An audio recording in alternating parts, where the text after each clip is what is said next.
নমস্কাৰ। শিক্ষা বিভাগৰ নিৰ্দেশ মৰ্মে আজি আমাৰ বিদ্যালয়ত FLN দিৱস উদযাপন কৰোঁ। আহকচোন এই ভিডিঅ'টিৰ জৰিয়তে চাওঁ।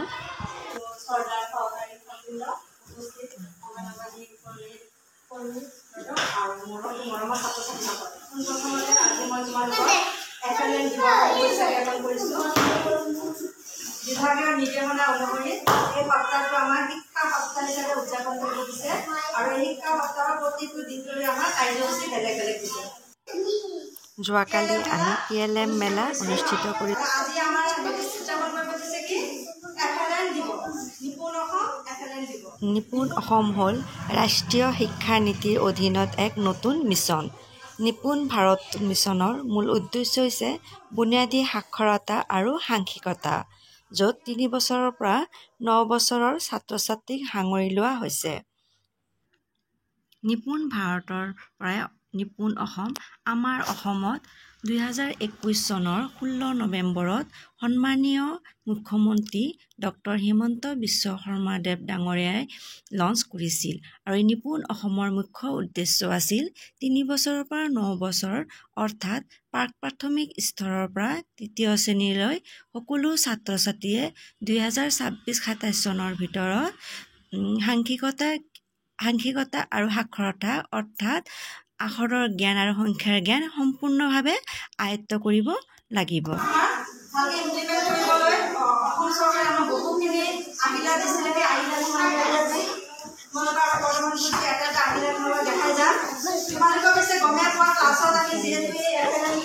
ব্যৱহাৰ কৰি পাঠদান কৰিছিলো, তথাপিও আজি FLN দিৱস হিচাপে এই FLNৰ আহিলাখিনি আকৌ মই তোমালোকক দেখাব লৈছো। অসম চৰকাৰৰ পৰা দিয়া FLN আহিলাসমূহ একফালৰ পৰা মই তোমালোকক দেখাই গৈছো, যদি তোমালোকে জানা তথাপি আজি দেখাইছো।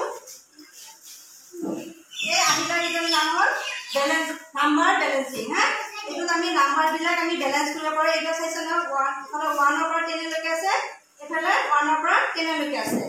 এইফালে আমি নাম্বাৰবিলাক দিলে নাম্বাৰটো বেলেঞ্চ, ইফালে কিমান থাকিলে ইফালে কিমান দিলে আমি বেলেঞ্চিং কৰিব পাৰিম, প্লাছ মাইনাছ গোটেইখিনি কৰিব পাৰিম, বুজিছা?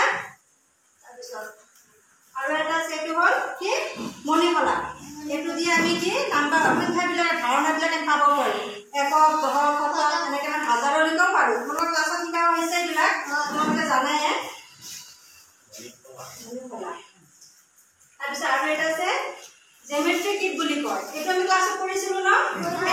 এইটোত আমি ৰাবাৰেদি কেনেকৈ ত্ৰিভুজ, বৰ্গ, আয়ত আমি এইবিলাক কি বনাব পাৰোঁ। লগতে কি আমি মাধ্যমেৰে ফুল চুলো বনাব পাৰোঁ। এইবিলাক আমি ক্লাছত বনাইছিলো কি নাই? বনাইছিলো। তাৰপিছত এইফালে এটা আছে, এইটো হ'ল মণিশলা। এই মণিশলা দি আমি নাম্বাৰ ধাৰণা কিমান আছে, 1ৰ পৰা 100 এটা আছে ইয়াতে। 100 এটা গম পাম। ঠিক সেনেকৈ আমি এনেকৈ এফালে 3 এফালে 2 এনেকৈ লৈ পিনে কিমান হ'ল যোগ কৰিব পাৰিম। ঠিক সেইদৰে এটা 5 মিটাৰ 1, 2, 3, 4, 5, 6, 7 আছে। 7ৰ পৰা 2টা গুচাই দিলে কিমান থাকিল, এনেকৈ বিয়োগ কৰিব পাৰিম। এইটো আমি কি সাংখ্যিকতাৰ ক্ষেত্ৰত ক্লাছত ব্যৱহাৰ কৰি আমি সাংখ্যিকতাৰ জ্ঞান পাব পাৰোঁ। বুজি পাইছানে? ঠিক সেইদৰে এইবিলাক আকাৰবিলাক আছে। তাৰপিছত এতিয়া ত্ৰিভুজৰ আকাৰ, তাৰপিছত এইফালে বৰ্গ আছে, আয়ত আছে। এইবিলাকৰ জৰিয়তে আমি কি কৰিব পাৰোঁ, ক্লাছটো আনন্দদায়ক হিচাপে কৰিব পাৰোঁ। সেইকাৰণে আমাৰ চৰকাৰে এই বস্তু আহিলাসমূহ আমাক দিছে, বুজিছা? ঠিক সেইদৰে এই হেৰিবিলাক দিছে। এইটো যে আমি ধৰা যিকোনো তোমাক এই আধুনিক জ্ঞানবিলাক দেখিলেও আমি সেইবিলাক বনাব পাৰোঁ, যুক্তি ব্যৱহাৰ কৰিব পাৰোঁ। এইটো হৈছে জেলি স্কেল। এইটো নাম জেলি স্কেল। এইটো দিয়ে আমি স্কেলৰ জোখমাখো ব্যৱহাৰ কৰিব পাৰোঁ। প্লাছ ৰাউণ্ড কৰি আমি এনেকৈ বৃত্ত নিচিনা আকাৰ দিব পাৰিম। তাৰপিছত এনেকৈ দুটামান লগ হৈ এনেকৈ যিকোনো আকাৰত আমি শ্বেপ দিব পাৰোঁ। এইটো নাম হ'ল জেলি স্কেল। তাৰপিছত এইবিলাক শলা দিছে। তাৰপিছত ইয়াতে চোৱা আমাৰ ডাইচ, আমি যে লুডু খেলো, লুডু খেলা নিচিনা দেখা পাইছেনে? এটা আমি ৰাউণ্ডকে বহি ল'লো, বহি এনেকৈ মাৰি দিলোঁ, এনেকৈ মাৰি দিলোঁ। 0 কৰি তাৰমানে নাই, এনেকৈ 4 কৰিলে আমি বিশেষকৈ প্ৰথম শ্ৰেণীত আমি ব্যৱহাৰ কৰিব কাৰণে ভাল। 1 কৰি এটা লাগিলে দেখালে, 3 কৰি ঠিক তেনেকৈ 3টা এনেকৈ আমি এইটোৰ জৰিয়তে 1 টোৰ আমি সংখ্যা ধাৰণাখিনি পাব পাৰোঁ। ঠিক সেইদৰে আছে এইটো এবাকাছে হয়। ইয়াতো আমি এই সংখ্যাবিলাকে যোগ একে একে কিমান হয় এক এটা ল'লোঁ, ইয়াৰ পৰা এক ল'লোঁ, বুজিছানে? যোগৰ দুৰ্ণতটো আমি এইটো ধুনীয়াকৈ কৰিব পাৰিম। ঠিক সেইদৰে পূৰণত আছে, এনেকৈ পূৰণ দিয়ে তেনেকৈ কৰিব পাৰি, এই মণিখনা দি কৰিব পাৰি। এইখিনি আমি ক্লাছ তেনেকৈ সংখ্যাৰ ধাৰা থাকে তোমাৰ জোখমাখ। আমি লিটাৰত মিলিমিটাৰ পানী জুলীয়া বস্তু জোখমাখ কৰিবলৈ আমি এইকেইটা ব্যৱহাৰ কৰিব পাৰোঁ, বুজিছানে? লিটাৰ পানী চানী তেনেকৈ গাখীৰ কেনেকৈ জোখে এইবোৰৰ জৰিয়তে আমি শিকিব পাৰোঁ। এইখিনি গ'ল আমাৰ সাংখ্যিকতা। আৰু আমাৰ সাক্ষৰতাৰ ক্ষেত্ৰতো তেনেকৈ বহুত ৰেফাৰেঞ্চ দিছে তেখেতসকলে। এইবোৰ আছে ইয়াত আমাৰ শিক্ষকৰ কাৰণে হাতপুথি দিছে, ক্লাছ ৱাইজ হাতপুথি আছে, বিদ্যা প্ৰৱেশন আছে, মৌচাকো আছে।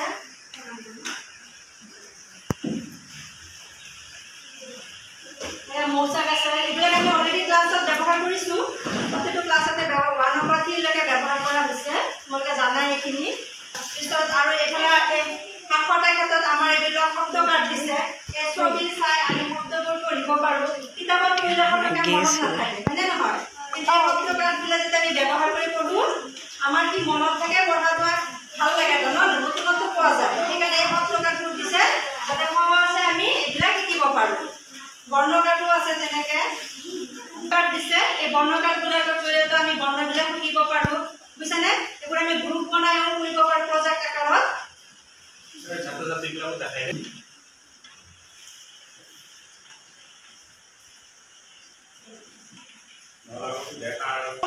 ইণ্টাৰেষ্টিং বস্তু, বুজিছানে? আমি ক্লাছত পঢ়ি শনিবাৰকে কৰোঁ যে এই আছোঁ। আমি তোমালোকৰ ছবি দেখাওঁ, এনেকৈ ছবি দেখাৰ পিছত তোমালোকে ছবি চাই তোমালোকৰ মনলৈ কি কি আহে, কেনেকুৱা ধৰণৰ কথা আহে, এইটোৰ জৰিয়তে আমি গম পাওঁ। গল্প হয়নে? এইটো ভাল লাগে কি নালাগে? কিমান ধুনীয়া বস্তু দিছে আমাক ন? এইটো পিকচাৰ ষ্টৰী বুলি কয়, ছবিৰ জৰিয়তে আমি কাহিনী কোৱা। এইটো এখন দিছে। তাৰপিছত আৰু এখন আছে এইফালে ঘৰুৱা কেলেণ্ডাৰ, তাৰমানে কথোপকথন। এই চোৱা কি দিছে, গছত দিছে, গছ এটা দিছে, গছত মানুহৰ তোমালোকৰ ফেমিলি মেম্বাৰ কোন কোন আছে তাৰ ছবিবোৰ তেনেকৈ দিছে, বুজিছানে? তাৰপৰা আমি দেউতাৰ লগত এই বাচ্চাটো খেলি আছে, তাৰমানে খেলাৰ জৰিয়তে কি আমাৰ প্ৰথম কথাবিলাক প্ৰকাশ পায় কি নাপায়? আমি আগতে স্কুলত পিছত আগতে ঘৰতে মা দেউতাৰ লগত কথা পাতো ন? এই কথোপকথন কেলেণ্ডাৰৰ জৰিয়তে এইখিনি আমাক দিছে। আৰু নিপুণ অসম এভেলেন কি গম পালানে? আৰু কিমান আমাৰ বহালে পাঠদানে কিমান সুবিধা কৰি দিছে, কিমান আমোদজনক কৰি দিছে ন? আগতে একঘামীয়া কিতাপ পঢ়িলে আমাৰ কথা মুখস্থ নাথাকে, মনত নাথাকে, কিন্তু আমি এই এভেলেনৰ জৰিয়তে যিবিলাক আমি পাঠদান লওঁ বা গ্ৰহণ কৰোঁ সেইবিলাক আমাৰ ভালকে মনত থাকে। এতিয়া তোমালোকে ভালকে বুজি পালানে? নিপুণ অসম এভেলেন মানে কি পাইছা ন? ঠিক আছে, আমাৰ অংগনবাড়ীৰ বাইদেউ তেখেতে তোমালোকক এটি গল্প কৈ শুনাব।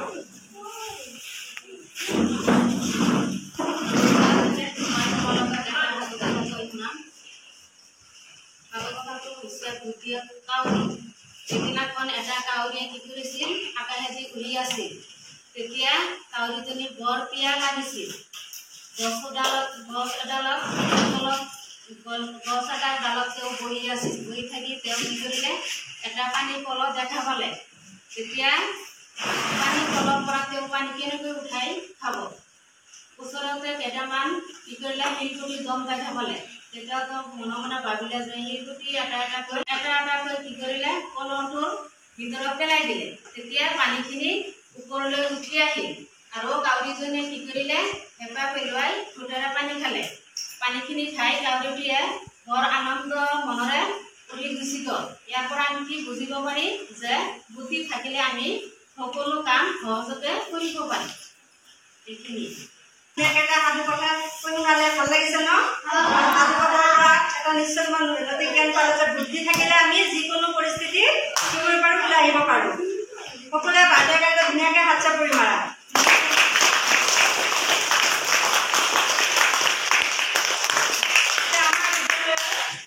ৰীনা বাইদেৱে তোমালোকক বিগ বুক ব্যৱহাৰ কৰি এটি সাধু ক'ব।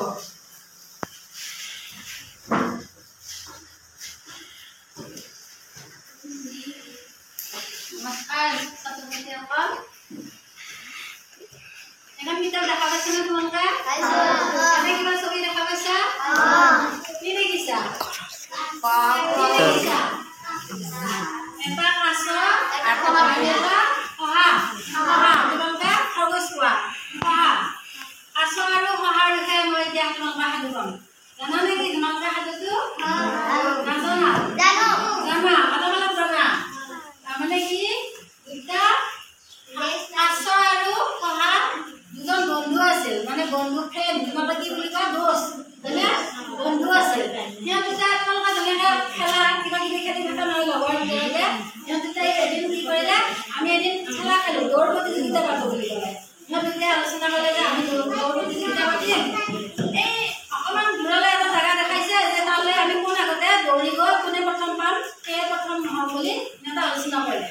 তাৰপিছত দৌৰ প্ৰতিযোগিতা আৰম্ভ হ'ল। দুয়োটাই আলোচনা কৰি আৰম্ভ কৰিলে। এয়া চোৱা এয়া আৰম্ভ কৰিছে। এয়া ষ্টাৰ্ট কৰিছে এই গছডালৰ ঘূৰিলে যোৱালৈ। তাৰপিছত কি কৰিছে গৈ আছে। প্ৰথমতে দৌৰ প্ৰতিযোগিতা হ'ল হওঁতে কি শহা পুৰা দূৰত গৈছে। শহা দৌৰিব পাৰে নহয় জানানে? আৰু কাছ কি লাহে লাহে পিছ পাৰে হয়নে?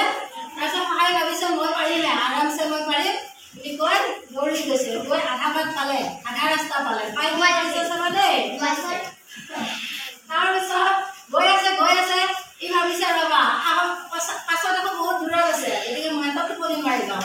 কাছ অহালৈকে মই অলপ শুই লওঁ তাৰপিছত আকৌ একদৌৰে গৈ টিকিনি পাম।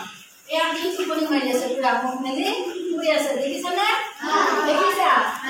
আৰাম কৰি শুই আছে। তাৰপিছত চাবা দেই।